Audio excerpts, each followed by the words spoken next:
che si mangia la zita, che si mangia la zita, che si mangia la zita la prima sera. Che si mangia la zita la prima sera. E nu panere de bere galante, nu panere de bere galante, nu panere de bere galante, sempre la zita la tavola annanzi. Nu panere de bere galante, sempre la zita la tavola annanzi. Roma. Roma. Fontana del Porcellino. Firenze. I knew that one. Firenze. Roma. No. Firenze. Pantheon. Roma. Santa Maria Novella. Firenze. Piazza Navona. Firenze. Altare della Patria.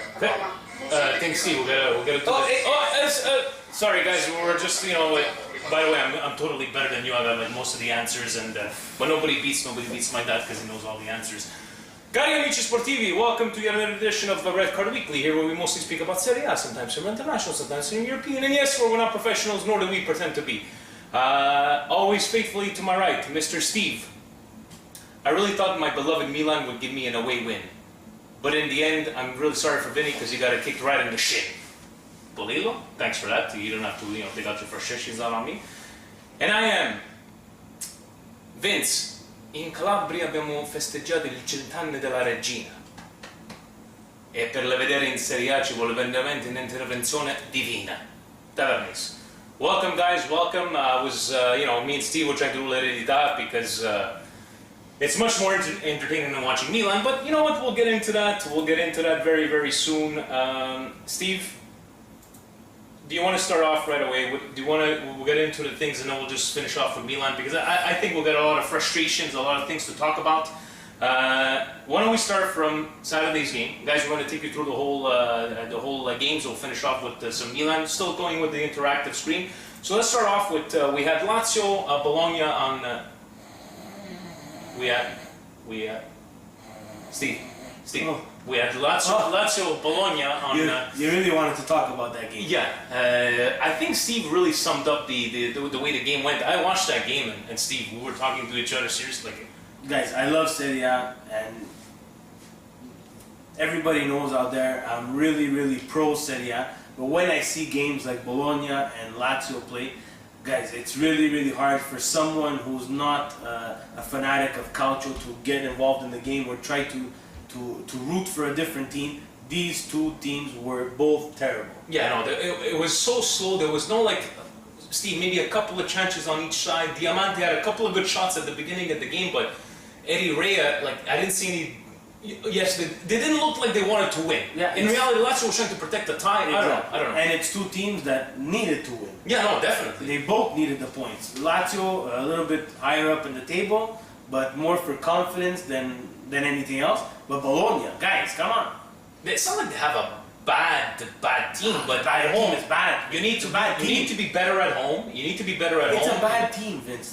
Besides, I feel bad for this guy. I really feel bad for this guy because this guy deserves to be in a bigger club because he's got the talent, and I really hope he does come to the World Cup because we would need a player like that. I don't know if I would take Diamante on the World Cup team there. I think there's other players that slot in a little bit better than him there. But the last Euro, I have to say he did impress me a bit. Just now, this is where you see the qualities of a player. He didn't choose his team. That's the team that he inherited. But he's got to do more as the captain of Bologna, who has some history, to get this team a little bit more energetic on the ball. Maybe some signings during the window. I don't know what their financial state is, but basically this is what happened to everybody who was watching this game. And especially for Lazio fans who are probably doing this, they didn't want to. They thought maybe Eddie Rea is going to be another savior to the team. There was a bit of changes in the actual lineup or the change of tactics, but in the end, Steve, you were doing this, I was doing this, and I think that's how we go to the next game. Torino this morning at 6:30. Torino and Fiorentina. An okay game. Nothing out of the ordinary, but no Giuseppe Rossi, no Mario Gomez. Fiorentina still played. I don't want to say subpar. I want average. No. They came out and Montella did what he had to. He did the best with what he got, with what he had on his hands. For right? sure. I think that Fiorentina did play well. It's a game that I watched. I was not sleeping, even though it was 6:30 in the morning, like the Lazio and Bologna game. But I think that Fiorentina, they missed Giuseppe Rossi. just because in the final third, that's where they had the most amount of trouble. Yeah. The first 3/4 of the field, they had no problems bringing up the ball. They were able to dictate the play. Torino did have some fight back with Blake played fantastically defensively as well, but it didn't look like it looked like Torino was trying to go for the win and they were getting caught on the counter attack.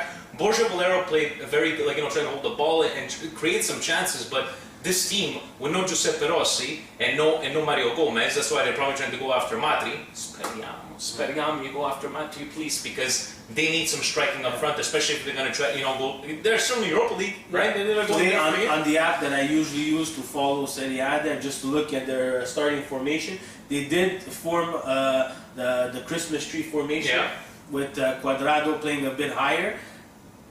Quadrado is a great player. He's a good player. But I don't think behind the strikers that's really his role. I find if you keep him to the middle of the field, you kind of eliminate what his best qualities are, and his best qualities are his speed. And for Giuseppe Rossi, I don't know if you guys have heard 18 months out, and then it went down to 2-3 weeks. I think we're going to meet in the middle. I'm thinking probably a month. I don't think they're going to force him back after 2-3 weeks. We'll see how that goes, especially if Gomez comes back and he's starting to score again. I don't know. I hope Pepito Rossi, you come back and do a fantastic job. Over to the 9 o'clock game, so 9 o'clock game with Roma. Roma versus basically nobody, because nobody else showed up to this game. No.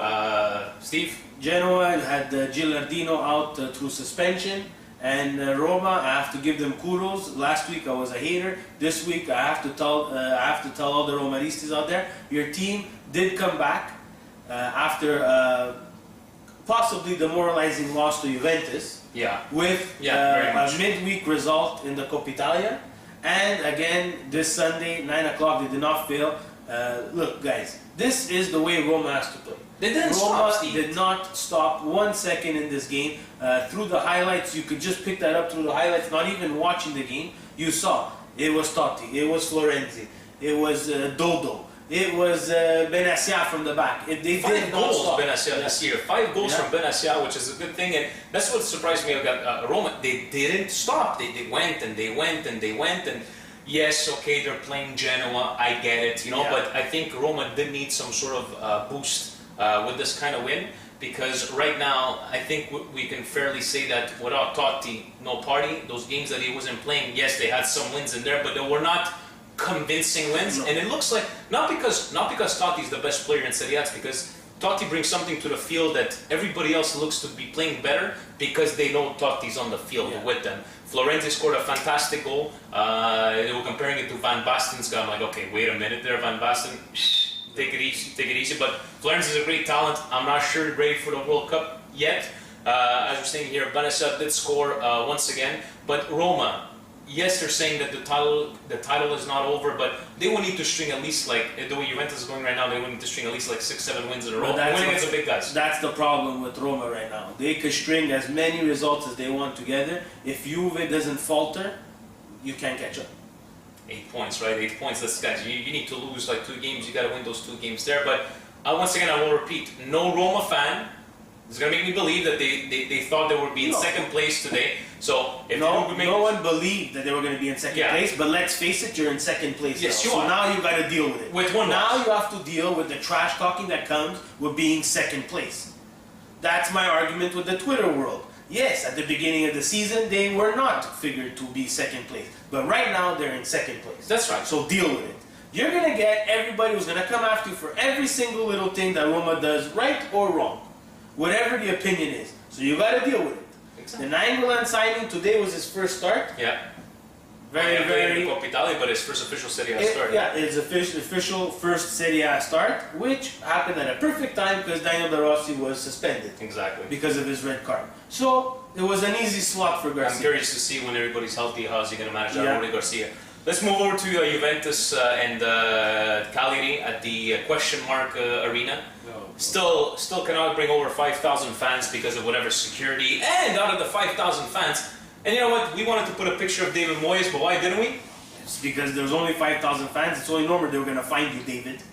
Honestly, you wear a hat or wear some glasses.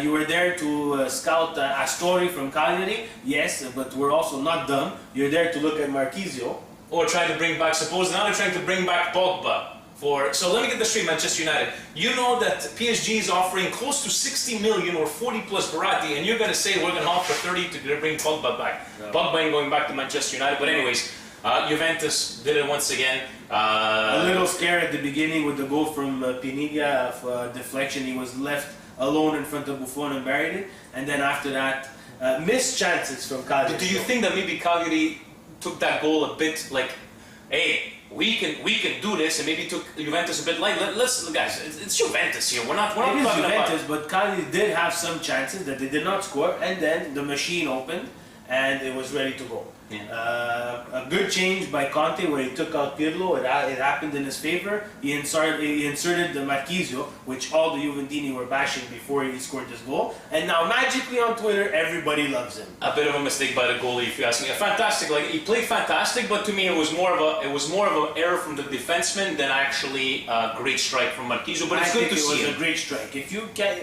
Whether he's in position or not in position, it's hard to pick up that ball. No, 100%. So there you go. You could say that he's in a bad position, but if he doesn't pick up that ball, it's a goal nonetheless. So.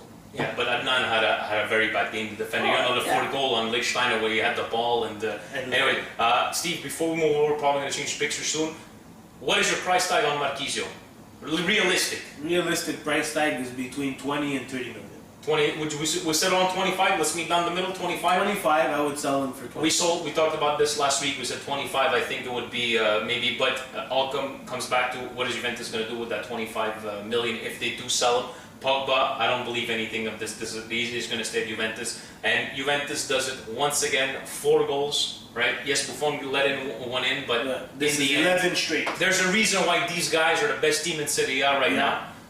We'll 11 straight, win when you're ugly, win when you're good. Yeah, definitely. So before we get into the next ones here, we were talking about the whatchamacallit, Pirlo getting subbed out. Yes, we were talking about that, but there is a copy. When's that game against Roma in the Coppa Italia? January 21st, I believe you said. Oh, the free pass, yeah. The free pass from that Roma's going to give to Juventus, because Roma's plans at the beginning of the season were just to finish in Europe. So now that you meet together, just might as well make Juventus pass to the semi-finals of the Coppa Italia. Let's go to Napoli, because Napoli was a very interesting game. Vince saw it. He was was in charge of watching the Napoli-Verona game, which I told him to watch. Yes, because I asked Steve, do I watch Roma? Do I watch Napoli? He goes, gosh. The only thing I have to say on this, because I only cut the goals, and I can understand that the game was much livelier from what Vince told me. The only thing is that Mertens scored a goal. Fantastic goal, by the way, yeah. Fantastic goal again. And as soon as he scored that goal, you know what went through my head, all you Napolitans out there?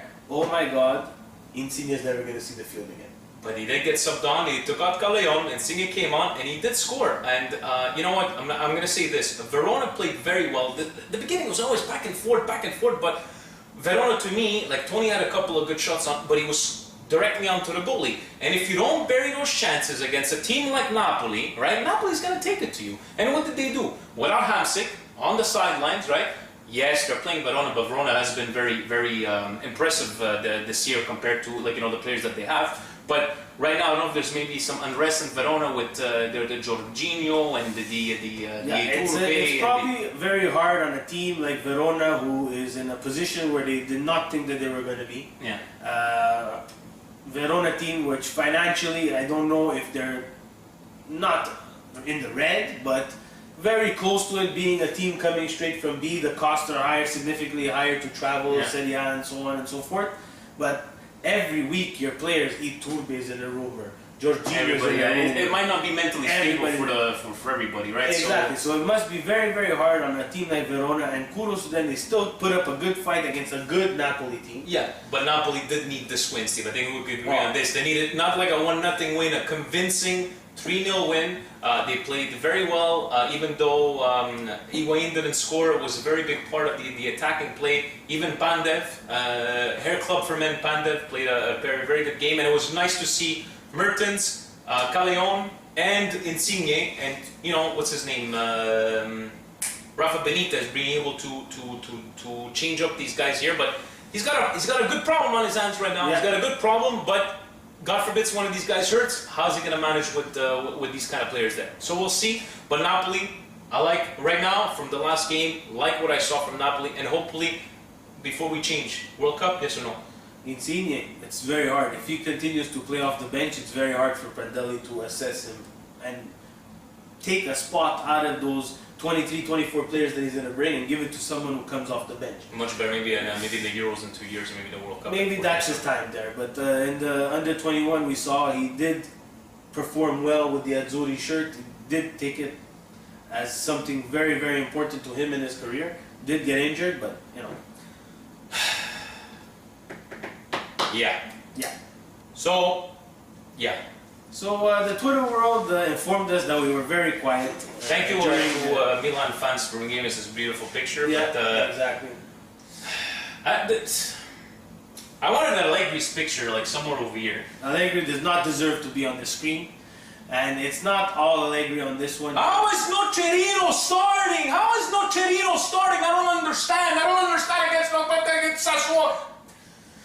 Zapata and Bonero. We have Rami that's been training for 2.5 months on the bench over there. Man, non si capisce. The camera's there. No, sorry. Let's go, please. Yeah, this was basically our conversation throughout the whole time. Yes, Bonera and Zapata, of the partnerships of our fantastic center backs, have been the one that been at least a little bit consistent. Today, they completely got destroyed.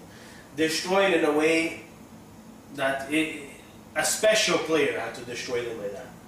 A special player had to destroy them like that, and Berardi is that special player. We sucked. Even was anybody would have scored those 4 goals. Me, what I'm trying to understand is what train of thought that go through your head to start these 4 guys over here. I don't mind these 2 guys over here. I don't mind these 2 guys over here. Kaká's okay, Robinho, whatever. But I want to start at Honda. Why not start Honda? Just go for it. You know you need a win, Allegri. You know against Sassuolo, Roma, puro tu. I don't understand. Even after our argument of the starting lineup that was a little bit less than what we were on, I have to say that I was a little bit excited to see what this Milan team was going to do on the last game of the winter cycle in SerieA. It's the next week we start tutti girone di ritorno. So you know what? At least finish this half a season, which is, God forbid. poor to say the least. There he is, a Milan killer right over here. This young man here, who has had his problems, Sassuolo, does belong to Juventus, who, of course, this is basically Sassuolo's Juventus B, because pretty much half the team belongs to Juventus. But this gem here, yes, he did score 4 goals. We're not talking about him just because of today's game, right, No. Steve? He's had a couple of great Everybody goals. knows that he's a 19-year-old kid who has a lot of upside to him, and today against the Milan team, which is poor considering this season here, but the Milan itself it brings a certain esteem to score 4 goals on a team. Obviously. And this young man now has he has the chance to tell everybody, I scored 4 goals against Milan. And you no know what? one's gonna remember who was playing the back line. Exactly. But it's like even on the second goal, you saw like Bonera does that, but it's like they give up, and he just kept on going. And he kicked it to Abbiati didn't see anything, and you know, am I going to blame Abbiati for these 4 goals? No, absolutely not. It just looked like we're Jekyll and Hyde. I don't understand. Like all the people on Twitter, Forza Milan last week, we won 3-0. What did we win? What did we win? We go to Sassuolo, the guys in freaking last place, second last place. We winning 2-0. We were winning 2-0, and we got to get 4 goals like this. For Sassuolo, this is a big win because it takes them out of the relegation. Definitely, yeah. So the 4 goals is just a plus, because this is like a 6-pointer game where they didn't jot this down at the beginning of the year saying we're going to take 3 points away from Milan. The thing that frustrates me, and this is the only reason why I'm going to blame Allegri, is that after the 2 goals that you scored, Fa qualche cosa? 2-0 Milan, continue to put your foot on the metal. Have that killer instinct. Thank you. You're Milan. Continue to go. Continue to go. Do not make them have the ball. No. What you do is you see your team that is... there's no timeouts in soccer. No. But after the second goal of Berardi, you had to call a timeout. I don't know what you had to do, but you had to do something. You had to throw a water bottle, get expelled if you had to. Do what you gotta do, cause yeah. a distraction. Do something. At least, Oh, forget about this guy. I can't take this guy. At least Matri didn't play. Matri's not gonna play because they're gonna loan him out somewhere and get him West off the books. Ham, West Brom, Just get him out of there. Kovacic. But We have. Allegri had to adjust. He had to adjust. At 3-2 down, At you 3-2 have to- after the first, he could have done like, maybe a die kind of conversation, but they no, came out at with nothing. 3-2 down, Vince, you take the table, you flip the table upside down, all the croissants or whatever they eat at halftime, the prosciutto melon, whatever's on the table, the wine, the little baguette, the thing from Sorrento, just throw it all on the garbage. But that- kill everybody. Throw someone something. Throw them a cleat. Sir Alex Ferguson threw cleats at people. But Allegri.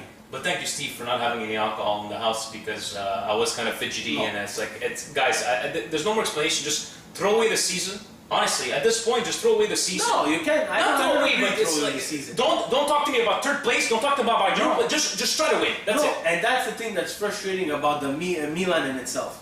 Is Milan in itself, they fail to understand that it's not going to be a year where you could finish in third place. Exactly. You can't win the Scudetto. You could make it to Europa League, but please, for the love of God, you're Milan. Milan didn't care in the past to make it to the UEFA Cup. They wanted to win the Scudetto or make it to Champions League or win We have Champions no League. identity. Don't lower your standards. Exactly. Just don't talk. Allegri don't talk. Galliani don't talk. Barba don't talk. Everybody don't talk. Just watch the games and cry like the rest of us. Red cards of the week. I'll start off with mine. beIN Sports. beIN Sports.